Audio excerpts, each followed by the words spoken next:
욥기서 8장 말씀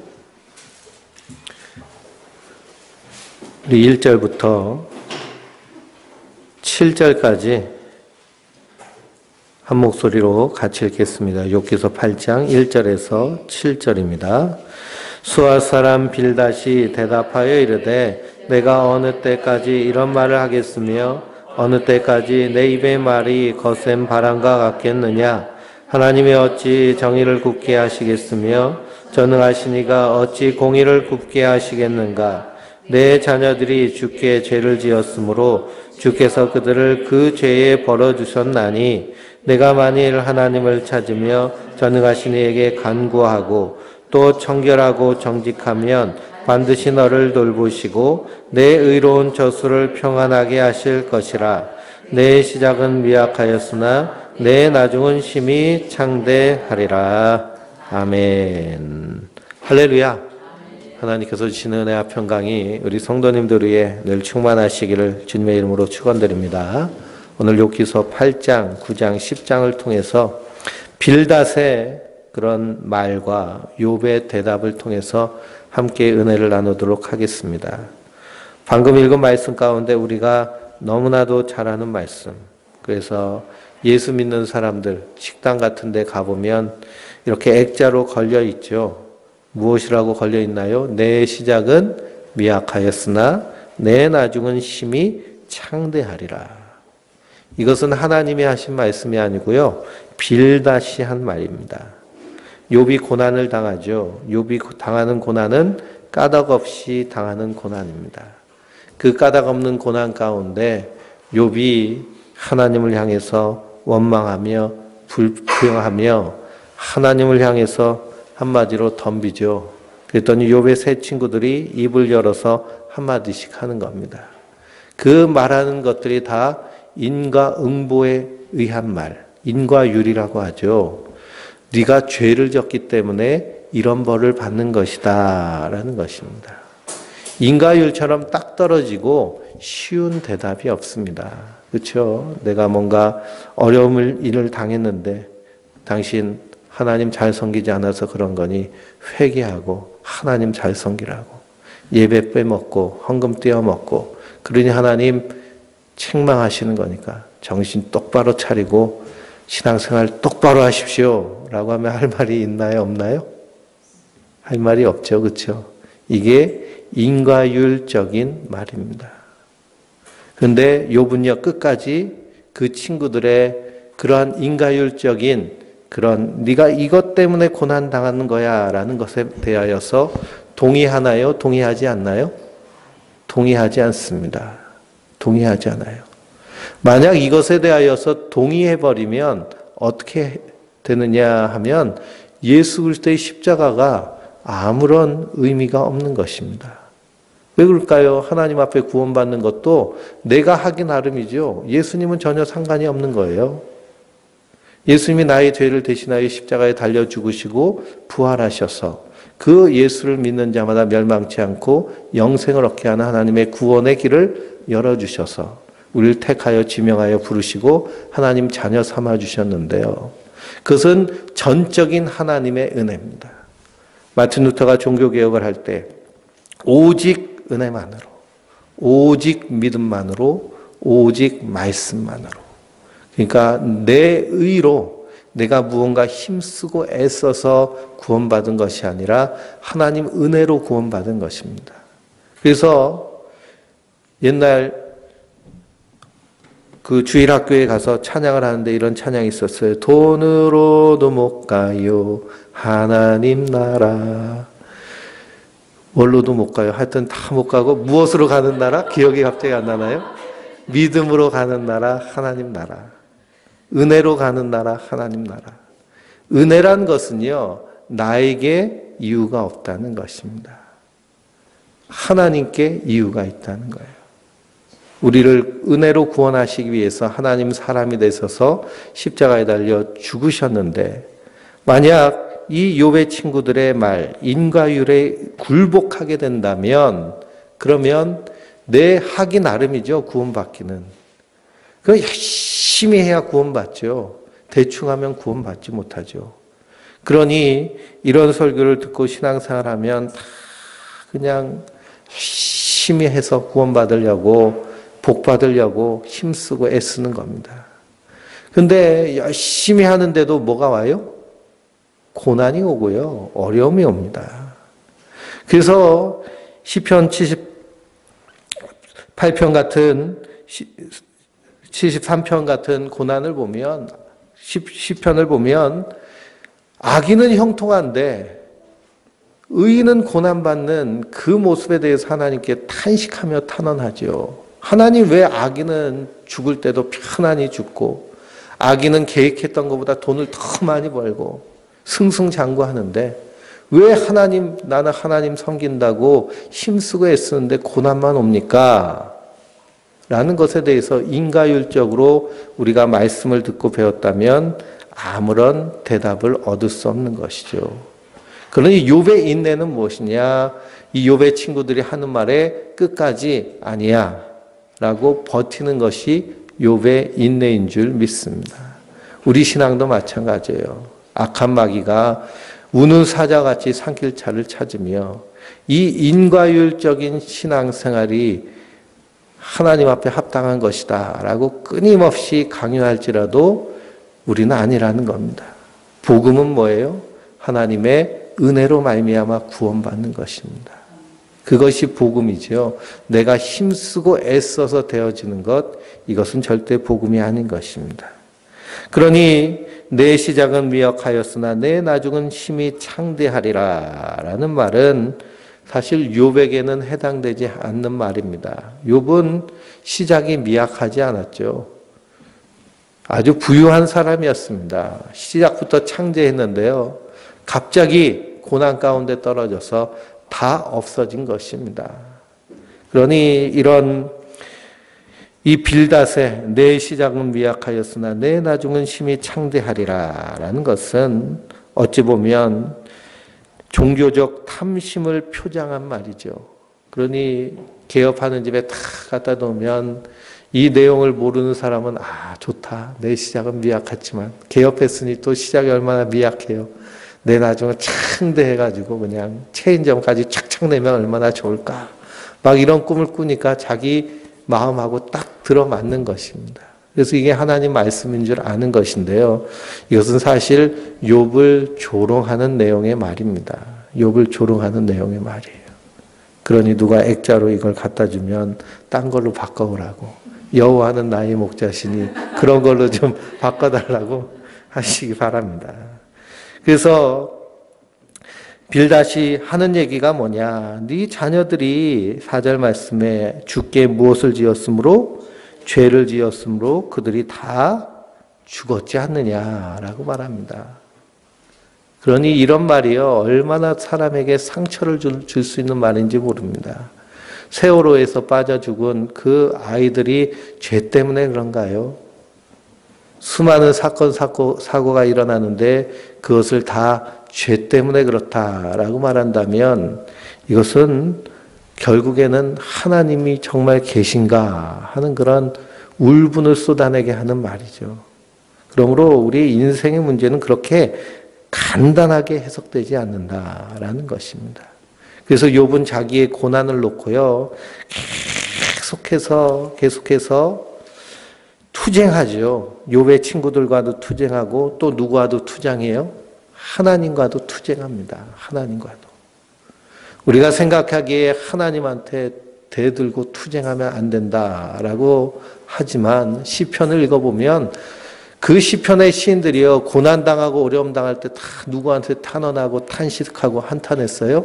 하나님께 탄원하고 탄식하고 한탄했습니다. 하나님 왜 나를 버리셨습니까? 하나님 어찌하여 나를 돌보지 않으십니까?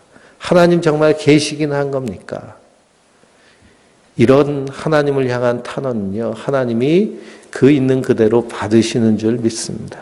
하나님 그렇게 옹졸하신 하나님이 아니세요. 그런데 우리가 무엇 때문에 하나님을 향해서 탄원하는 것을 두려워하느냐?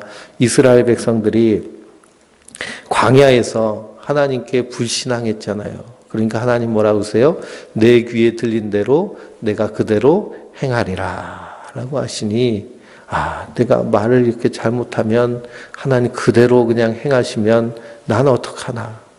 욥도 똑같이 고백했습니다. 욥이 고난당할 때 그가 고백하기를 내가 마음에 생각했던 것이 나에게 다 응하였구나 라고 탄식합니다.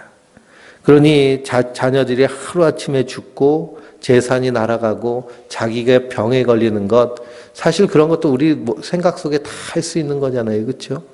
근데 그런 말을 잘 쏟아놓지 못하죠. 왜 그러면 괜히 말했다가 부정 탈까 봐. 그런데 하나님은요, 그렇게 옹졸한 하나님이 아니시라는 겁니다. 하나님 앞에 쏟아놓고 내려놓고 탄식하고 하나님 앞에 다투기를 원하시는 분이 하나님이십니다. 왜 그러냐? 그것이 사실은 믿음이기 때문이죠. 믿음이란 것은요, 그냥 내가 하나님 앞에 바른 생활 사나이인 것처럼 포장하고 그냥 반듯한 모습으로 나가는 것이 믿음이 아닙니다. 그래서 다윗은요, 하나님이 기뻐 받으시는 제사는 상한 심령이라고 그랬잖아요. 상한 심령.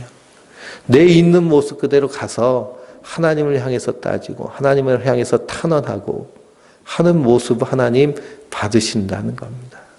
그런 과정을 통해서 하나님께서 은혜를 주셔서 그 모든 고난 가운데 주님의 십자가를 알게 하시고 그 십자가의 은혜를 깨닫게 하시고 그 십자가에 동참하게 하시는 것이 욥의 고난이며 성도들이 받게 되는 이 땅에서의 고난인 줄 믿습니다. 그래서 베드로전서 2장 19절에서 20절을 한번 찾아보실까요? 베드로전서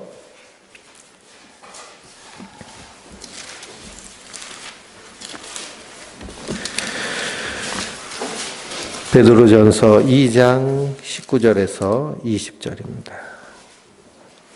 신약성경 379페이지의 말씀을 같이 읽어보겠습니다. 부당하게 고난을 받아도 하나님을 생각함으로 슬픔을 참으면 이는 아름다우나 죄가 있어 매를 맞고 참으면 무슨 칭찬이 있으리요. 그러나 선을 행함으로 고난을 받고 참으면 이는 하나님 앞에 아름다우니라. 아멘. 그러니 무고히 고난을 당하게 되면 그 고난 가운데서 누구를 생각하고요?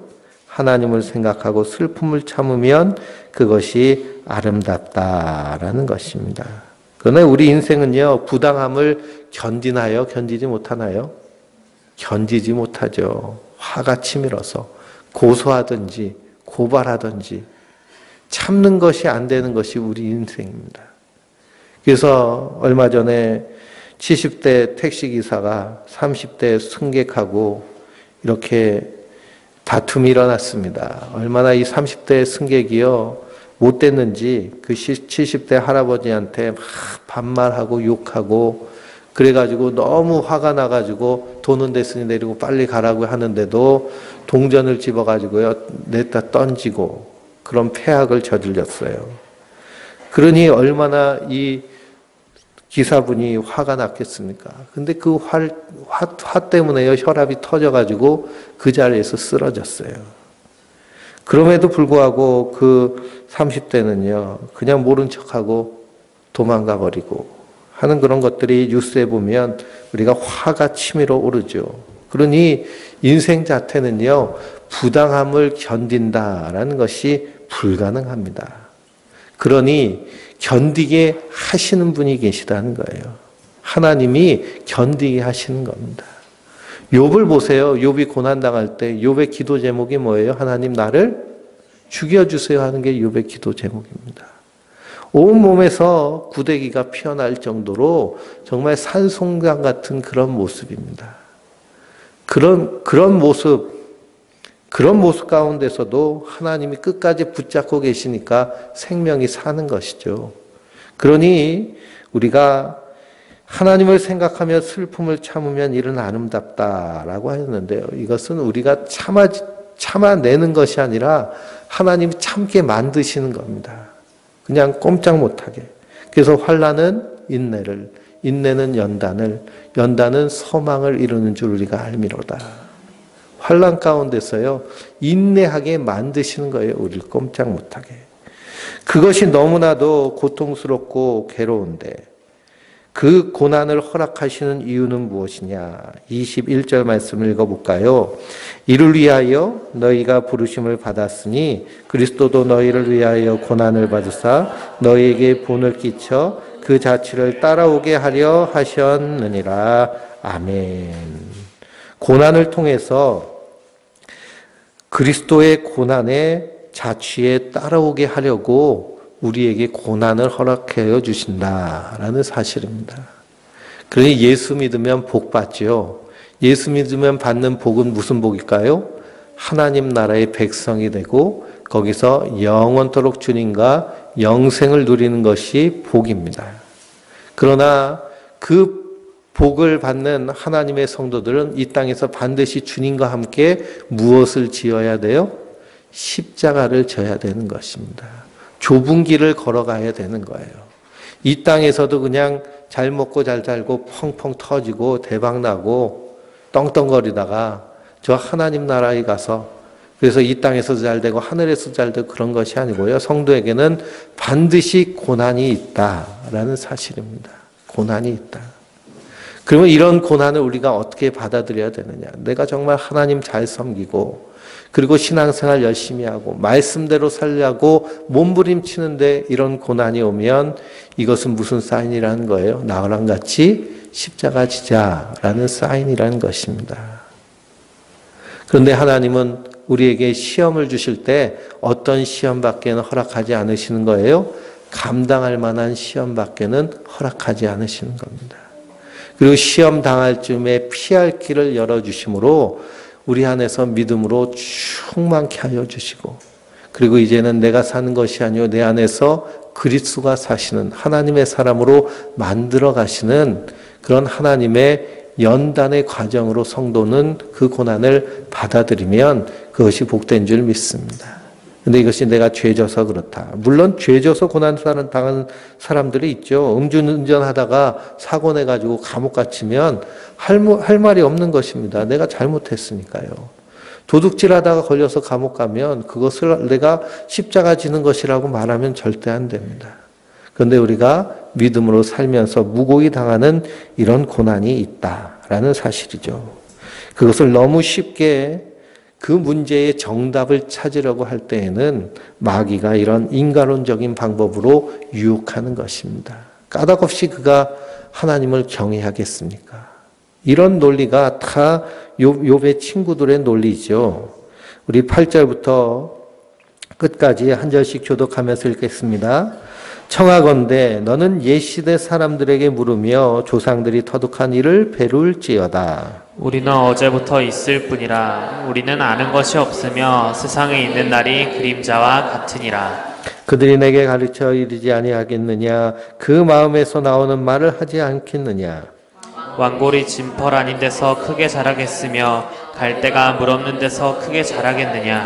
이런 것은 새순이도다 아직 뜯을 때가 되기 전에 다른 풀보다 일찍 마르느니라. 하나님을 잊어버리는 자의 길은 다 이와 같고 저속한 자의 희망은 무너지리니 그가 믿는 것이 끊어지고 그가 의지하는 것이 거미줄 같은즉 그 집을 의지할지라도 집이 서지 못하고 굳게 붙잡아 주어도 집이 보존되지 못하리라. 그는 햇빛을 받고 물이 올라 그 가지가 동산에 뻗으며 그 뿌리가 돌무더기에 서리어서 돌 가운데로 들어갔을지라도 그곳에서 뽑히면 그 자리도 모른 채하고 이르기를 내가 너를 보지 못하였다 하리니 그 길의 기쁨은 이와 같고 그 후에 다른 것이 흙에서 나리라. 하나님은 순전한 사람을 버리지 아니하고 악한 사람을 붙들어 주지 아니하심으로 웃음을 내 입에 즐거운 소리를 내 입술에 채우시리니 너를 미워하는 자는 부끄러움을 당할 것이라 악인의 장막은 없어지리라. 아멘. 그래서 내 시작은 미약하였으나 내 나중은 심히 창대하리라 라고 하면서 청하건대 옛시대 사람들에게 물어봐라. 옛시대 사람들 전통적인 그런 도적관념은 어떤 것이죠? 권선징악. 그래서 선은 반드시 이기고 악은 반드시 망한다. 권선징악. 여기에 대해서 우리가 부정할 사람 아무도 없죠. 그러나 우리가 살고 있는 이 세상은 악이 관영한 시대, 공중 권세 잡은 악한 사단 마귀가 우는 사자같이 삼킬 자를 찾으며 하나님의 사람들 그리스도에게로 끊어놓으려고 하는, 그리고 모든 인생들이 사망의 그늘에 앉아서 죄악의 사슬에 묶여서 죽기를 두려워하는 세상 가운데 권선징악이라는 그런 전통적인 논리는 사실 논리일 뿐인 것이 세상의 모습이죠. 그래서 하나님은 의로우신 하나님, 반드시 악을 심판하시고 하나님의 선을 세우시는 분이 하나님이십니다. 그 일을 무엇으로 이루시느냐? 십자가로 행하신다라는 것입니다. 십자가로 우리를 구원하시는. 그러니 이런 인과론을 가지고 주님의 십자가를 설명할 수 없고요, 하나님의 은혜를 설명할 수 없습니다. 근데 마귀는 자꾸만 공격을 합니다. 그러므로 욥의 인내가 바로 우리 성도들의 인내입니다. 너 죄져서 이렇게 돼 있어. 그러면 반드시 뭐라고 하면 돼요? 그리스도 예수 안에 있는 자들은 결코 정죄함이 없습니다. 주님이 나의 죄를 다 대신 지시고 십자가에 달려 죽으셨습니다. 그럼에도 우리가 연약하기 때문에 이런 말을 들으면 그러면 회개해야죠. 잘못했습니다 하고 나갈 수밖에 없는 것이 우리의 연약함입니다. 그러나 욥은 끝까지 자기의 까닭없는 고난에 대하여서 끝까지 대항하지요. 이것이 욥에 있는데요. 우리 9장 1절부터 10절까지 읽어보겠습니다. 욥이 대답하여 이르되 진실로 내가 이 일이 그런 줄을 알거니와 인생이 어찌 하나님 앞에 의로우랴. 사람이 하나님께 변론하기를 좋아할지라도 첫마디에 한마디도 대답하지 못하리라. 그는 마음이 지혜로우시고 힘이 강하시니 그를 거슬러 스스로 완악하게 행하고도 형통할 자가 누구이랴. 그가 진노하심으로 산을 무너뜨리시며 옮기실지라도 산이 깨닫지 못하며 그가 땅을 그 자리에서 움직이시니 그 기둥들이 흔들리도다. 그가 해를 명령하여 뜨지 못하게 하시며 별들을 가두시도다. 그가 홀로 하늘을 펴시며 바다 물결을 밟으시며 북두성과 삼성과 묘성과 남방의 미시를 만드셨으며 측량할 수 없는 큰 일을 셀 수 없는 귀한 일을 행하시느니라. 아멘. 한마디로 욥도 뭐라고 얘기하느냐? 나도 너희가 하는 말이 무슨 말인 줄 안다라는 것이죠. 자기가 고난 당하기 전에는요, 이 욥의 세 친구들이 생각하는 거랑 똑같이 생각했다는 겁니다. 그런데 고난 당해 보니까요, 이것이 완전히 뒤집어 엎어졌다라는 것입니다. 그래서 8절에서 10절에 하나님이 창조하시는 창조의 질서를 말합니다. 그가 홀로 하늘을 펴시고 바다 물결을 밟으시며, 여기서 성경에서 나오는 바다는 이 악한 세계를 말하는 것이고요. 이 사단과 그리고 그 죄악의 세상을 의미하는 것입니다. 그래서 바다의 경계를 정하시죠. 그래서 바다를 건너지 못하도록, 바다에 무엇이 사느냐? 옛뱀 리워야단이 살고 있는 곳이기 때문에 침범하지 못하도록 막으시고 밟으신다는 겁니다. 그리고 온 우주와 별들을 다 지으시고 측량 없는 큰 일을, 셀 수 없는 기이한 일들을 하셨는데 5절부터 7절까지 보니까요, 그가 진노하심으로 산이 무너지고 옮길지라도 산이 깨닫지 못하며 그가 땅을 그 자리에서 움직이시니 그 기둥들이 흔들리고 그가 해를 명령하여 뜨게 못하게 하시니와 별들을 가두시는도다. 그러니 자기가 이런 고난 가운데 임하여 보니 그전까지 너희와 똑같이 이 인과율적인 생각을 가지고 사고를 가지고 살았는데 이게 아니고 완전히 뒤흔들려 버린 것입니다. 그럼 우리가 신앙생활 하면서 인생의 문제 앞에서 하나님 어디 계십니까? 하며 탄식하고 탄원하며 간구하는 경험이 없다라고 한다면 정말 내가 하나님을 깊이 알고 있는가 생각해 볼 필요가 있습니다. 하나님은요, 자판기 같은 분이 아니십니다. 돈 넣으면 물건이 나오는 것처럼 내가 원하는 것 하나님께 바치면 하나님이 내게 뚝딱 주어주시는 분이 아니시고요. 우리의 인생의 다양한 그러한 삶의 그런 여러 모양을 통하여서 하나님을 만나시기를 원하시는 분인 줄 믿습니다. 그래서 욥이요, 이 혼돈 가운데서 하나님을 향해서 이제 탄원하며 탄식하고 있는 것이 계속 나오는 말씀입니다. 우리 24절까지 교독하면서 읽겠습니다. 그가 내 앞을 지나가시나 내가 보지 못하며 그가 내 앞에서 움직이시나 내가 깨닫지 못하느니라. 하나님이 빼앗으시면 누가 막을 수 있으며 무엇을 하시나이까 하고 누가 물을 수 있으랴. 하나님이 진노를 돌이키지 아니하시나니 라합을 돕는 자들이 그 밑에 굴복하겠거늘. 하물며 내가 감히 대답하겠으며 그 앞에서 무슨 말을 택하랴. 가령 내가 의로울지라도 대답하지 못하겠고 나를 심판하실 그에게 간구할 뿐이며 가령 내가 그를 부름으로 그가 내게 대답하였을지라도 내 음성을 들으셨다는 내가 믿지 아니하리라. 그가 폭풍으로 나를 치시고 까닭없이 내 상처를 깊게 하시며 나를 숨쉬지 못하게 하시며 괴로움을 내게 채우시는구나. 힘으로 말하면 그가 강하시고 심판으로 말하면 누가 그를 소환하겠느냐. 가령 내가 의로울지라도 내 입이 나를 정죄하리니 가령 내가 온전할지라도 나를 정죄하시리라. 나는 온전하다마는 내가 나를 돌아보지 아니하고 내 생명을 천히 여기는구나. 일이 다 같은 것이라. 그러므로 나는 말하기를 하나님이 온전한 자나 악한 자나 멸망시킨다 하나니 갑자기 재난이 닥쳐 죽을지라도 무죄한 자의 절망도 그가 비웃으시리라. 세상이 악인의 손에 넘어갔고 재판관의 얼굴도 가려졌나니 가려졌나니 그렇게 되게 하니가 그가 아니면 누구시냐. 아멘. 그가 아니시면 누구냐.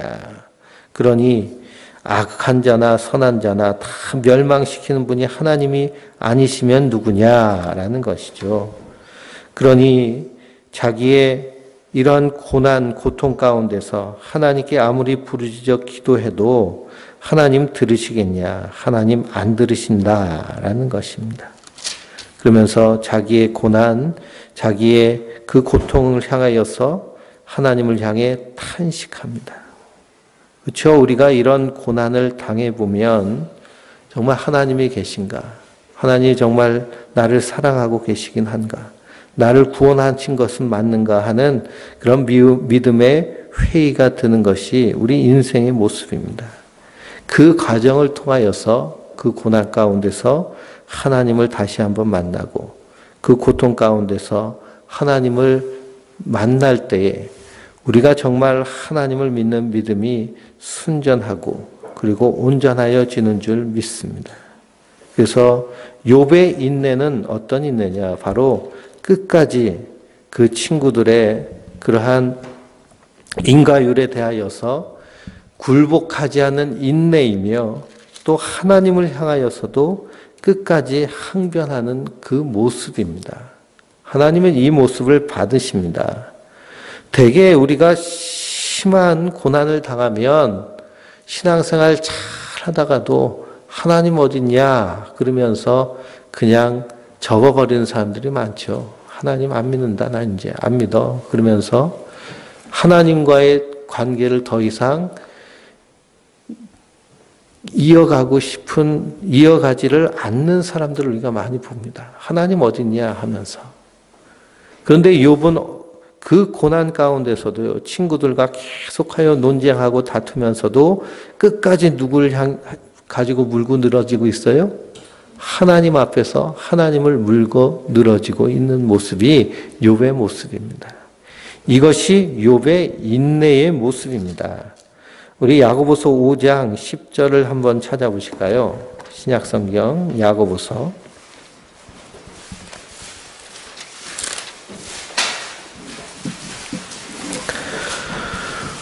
야고보서 5장 10절에서 11절입니다. 신약성경 376페이지입니다. 형제들아 주의 이름으로 말한 선지자들을 고난과 오래 참음의 본으로 삼으라.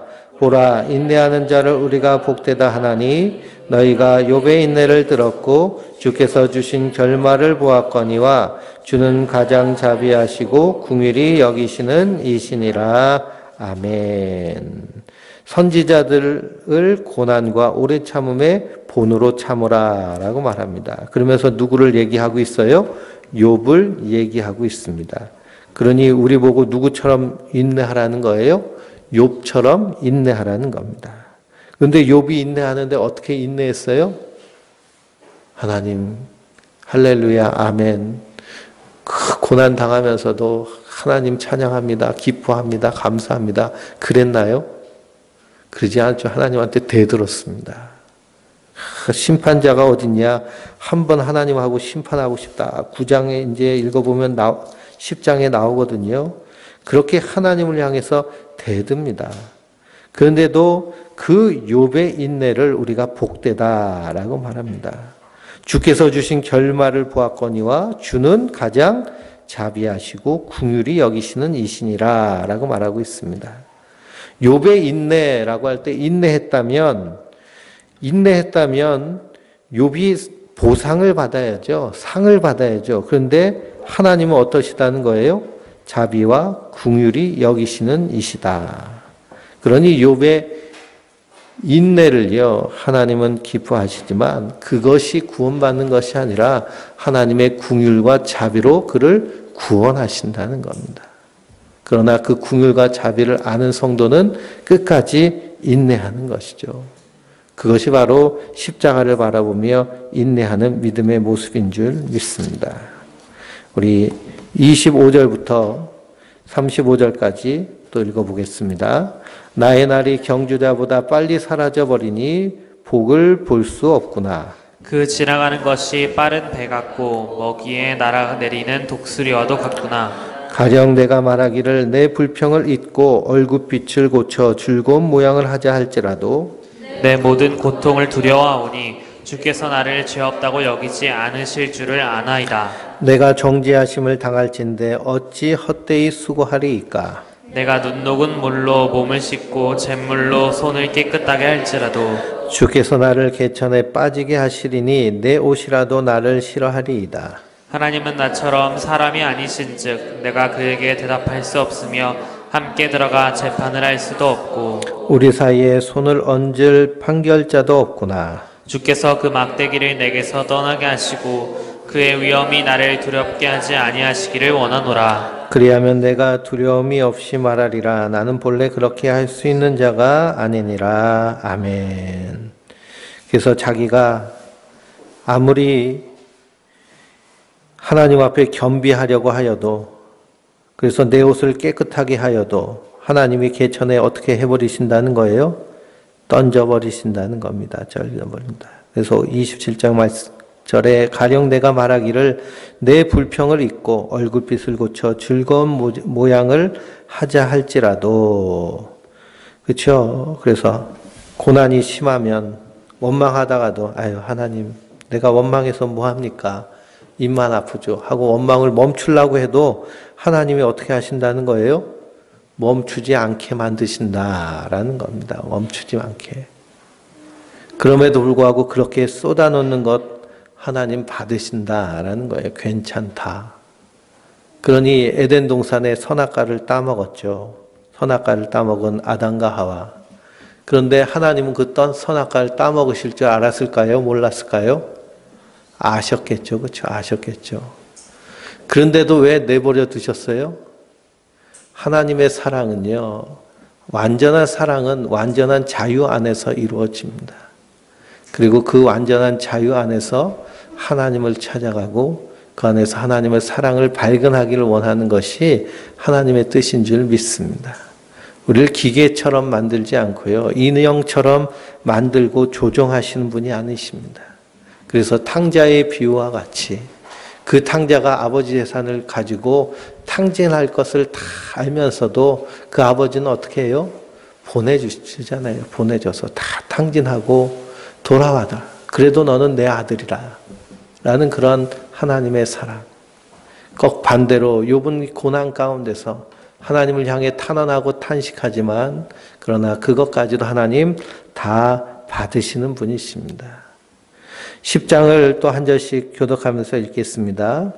내 영혼이 살기에 곤비하니 내 불평을 토로하고 내 마음이 괴로운 대로 말하리라. 내가 하나님께 아뢰오리니 나를 정죄하지 마시옵고 무슨 까닭으로 나와 더불어 변론하시는지 내게 알게 하옵소서. 주께서 주의 손으로 지으신 것을 학대하시며 멸시하고 악인의 꾀를 빛을 비추시기를 선히 여기시나이까. 주께도 육신의 눈이 있나이까. 주께서 사람처럼 보시나이까.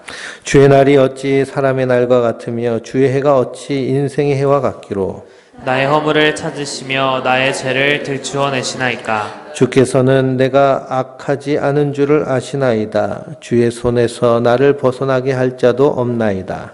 주의 손으로 나를 빚으셨으며 만드셨는데 이제 나를 멸하시나이다. 기억하옵소서. 주께서 내 몸 지으시기를 흙을 뭉치듯 하셨거늘 다시 나를 티끌로 돌려보내려 하시나이까. 주께서 나를 젖과 같이 쏟으셨으며 엉긴 젖처럼 엉기게 하지 아니하셨나이까. 피와 살을 내게 입히시며 뼈와 힘줄로 나를 엮으시고 생명과 은혜를 내게 주시고 나를 보살피심으로 내 영을 지키셨나이다. 그러한데 주께서 이것들을 마음에 품으셨나이다. 이 뜻이 주께 있는 줄 내가 아나이다. 내가 범죄하면 주께서 나를 죄인으로 인정하시고 내 죄악을 사하지 아니하시나이다. 내가 악하면 화가 있을 것이오며 내가 의로울지라도 머리를 들지 못하는 것은 내 속에 부끄러움이 가득하고 내 환난을 내 눈에 보기 때문이니이다.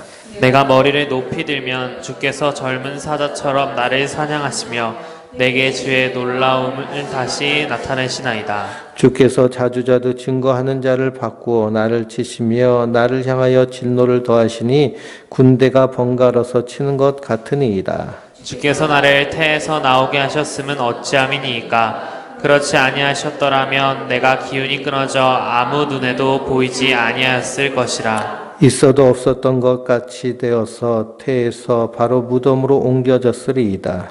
내 날은 적지 아니하니까. 그런즉 그치시고 나를 버려두사 잠시나마 평안하게 하시되 내가 돌아오지 못할 땅 곧 어둡고 죽음의 그늘진 땅으로 가기 전에 그리하옵소서. 땅은 어두워서 흑암 같고 죽음의 그늘이 져서 아무 구별이 없고 광명도 흑암 같으나이다. 아멘. 그래서 10장에서는요. 2절 말씀에 나를 정죄하지 마옵시고 무슨 까닭으로 나와 더불어 변론하는지 내게 알게 하옵소서라고 하나님을 향해서 탄원하며 하나님을 향해서 나와 좀 변론 좀 해봅시다 라고 하나님을 향해 한 거 하는 것입니다. 쭉 읽어보면 18절부터 또 13절부터 끝까지 점점 자기의 생명이 사라져가는 듯한 그런 느낌을 들죠. 죽어버릴 것 같은 그런 느낌. 그런 가운데서도 내가 왜 이런 고난 가운데 빠지게 되는지 내게 알게 하옵소서 하고 간구하고 처절하게 질문하는 것이 바로 욥의 모습입니다. 그런데도 욥기를 쭉 읽어보면요. 그렇게 시원한 답이 없습니다. 시원한 답이 없어요. 그러나 이 고난 가운데서 후에는 폭풍 가운데서 하나님을 만나는데요. 하나님을 만나면서 그가 고백하기를 나는 아무것도 아닌 존재구나 라는 것을 고백합니다. 나는 저 먼지와 같은 티끌과 같은 존재입니다 라고 하나님께 고백합니다. 그럼에도 불구하고 나를 돌보시고 나를 이렇게 사랑하시고 나를 만나주신 그 하나님을 찬양하며 욥이 회개하는 모습을 우리가 발견하게 됩니다. 그러므로 우리의 고난의 문제를 말 한마디로 쉽게 딱 정답을 찾을 수 있는 것은 없다라는 사실이죠. 하나님을 만나가는 길도 마찬가지입니다. 우리의 신앙 가운데요.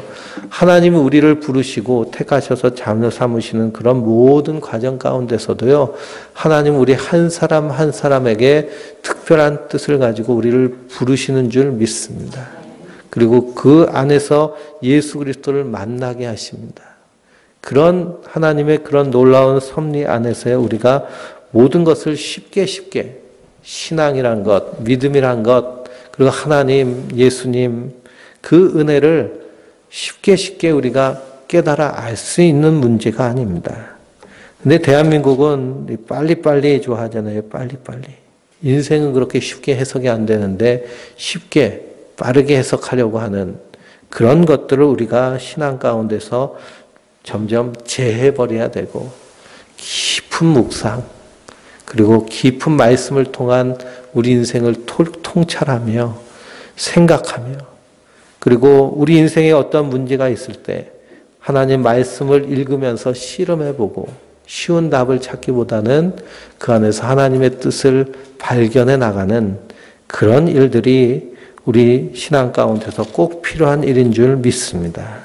그래서 욥은요, 이 고난 가운데서도 하나님 내게 좀 대답해 주세요 하고 탄원하며 탄식하는 이 기도의 모습을 하나님은 믿음으로 보시는 것입니다. 그래서 이 친구들의 공격, 까닭없는 고난 앞에서 끝까지 인내하는 욥의 인내가 바로 주님의 십자가, 예수 그리스도의 십자가의 의미를 밝히는 일인 것을 우리가 분명히 깨달아야 할 줄 믿습니다. 왜 그러냐? 우리는 은혜로 말미암아 구원받은 자들이기 때문입니다. 우리는 하나님의 은혜로 된 자들입니다. 그래서 갈라디아서를 보면 사도 바울이 자기의 신앙 고백을 하죠. 그래서 갈라디아서를 한번 찾아보실까요? 갈라디아서 2장 20절입니다. 갈라디아서 2장 20절.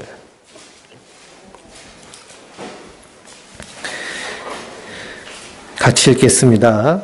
내가 그리스도와 함께 십자가에 못 박혔나니 그런즉 이제는 내가 사는 것이 아니요 오직 내 안에 그께서 사시는 것이라.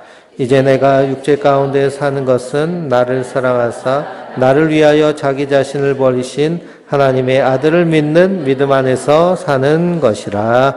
아멘. 내가 그리스도와 함께 십자가에 못 박혀 죽었다라고 고백합니다. 그래서 이제는 내가 사는 것이 아니고 내 안에서 누가 사시는 거예요? 예수님이 사시는 겁니다. 그렇게 하시기 위해서 하나님 우리에게 무엇을 허락해 주신다는 거예요? 고난을 주신다는 겁니다. 그래서 내 혈기, 내 사상, 내 생각, 내 주장이 다 죽고 오직 예수님의 생각, 예수님의 주장, 예수님의 말씀. 그래서 내가 육체 가운데 사는 것은 나를 사랑하사 나를 위하여 자기 자신을 버리신 하나님의 아들을 믿는 믿음 안에서 사는 것이다 라고 말합니다. 아들을 믿는 믿음. 그런데 현대 신학자들 가운데 이렇게 말하는 분도 있습니다. 이제는 내가 죽었으니 내 안에 누가 살고 있어요? 예수님이 사시죠. 그러면 예수님이 내 안에서 사시기 때문에 아들을 믿는 이라고 하는 목적격으로 해석해서는 안 되고요. 아들의 믿음이라고 하는 소유격으로 해석해야 된다라고 이렇게 말합니다. 그러니 내가 예수님을 믿는 것이 아니고요. 예수님의 믿음이 내 안에서 역사하시는 것이죠. 내가 죽고 예수님이 내 안에 살면 예수님의 믿음으로 나를 살리시는 것입니다. 그러니 예수님이 하신 모든 말씀, 예수님의 하신 모든 기도를 통해서 우리를 구원하시는 것입니다. 그러므로 우리가 그 예수님의 믿음이 나의 믿음이 되어서 이 땅에서 어떤 상황과 환경 가운데서도 때로는 고난이 올 때도 있고 때로는 평강이 임할 때도 있고 전혀 흔들리지 아니하고 오직 은혜로 선 자가 바로 하나님의 백성, 성도 바로 나다라는 사실을 기억하시고 악한 사단 마귀의 불화살, 너는 죄 때문에 이런 일이 생겼어라고 하는 불화살의 공격이 올지라도 견고하여 흔들리지 않고 끝까지 욥처럼 인내하며 믿음으로 승리하는 하나님의 사람들 되시길 주님의 이름으로 축원드립니다. 우리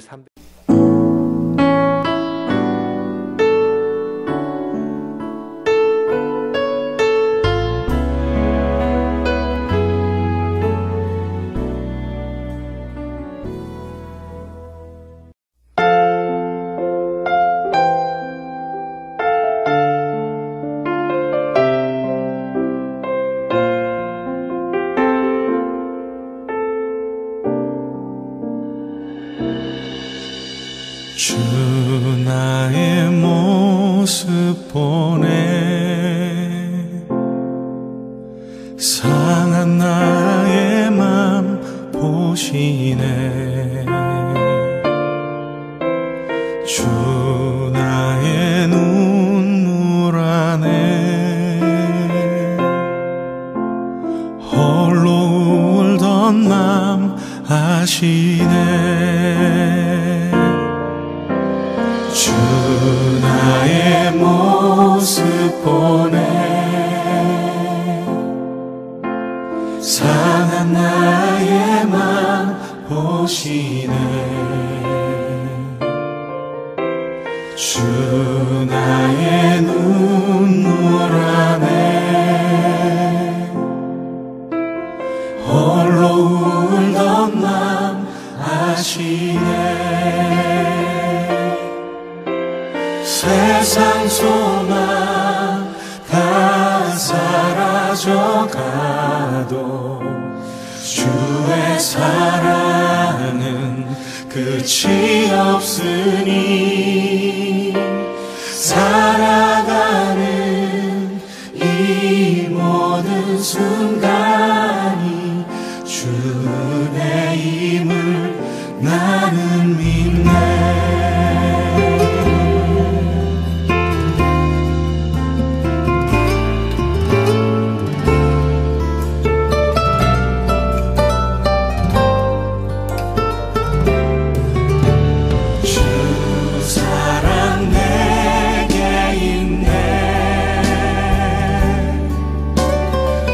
사랑이 날 채우네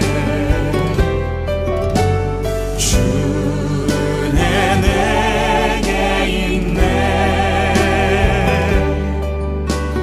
그 은혜로 날 세우네 세상 소망 다 사라져가도 주의 사랑은 끝이 없으니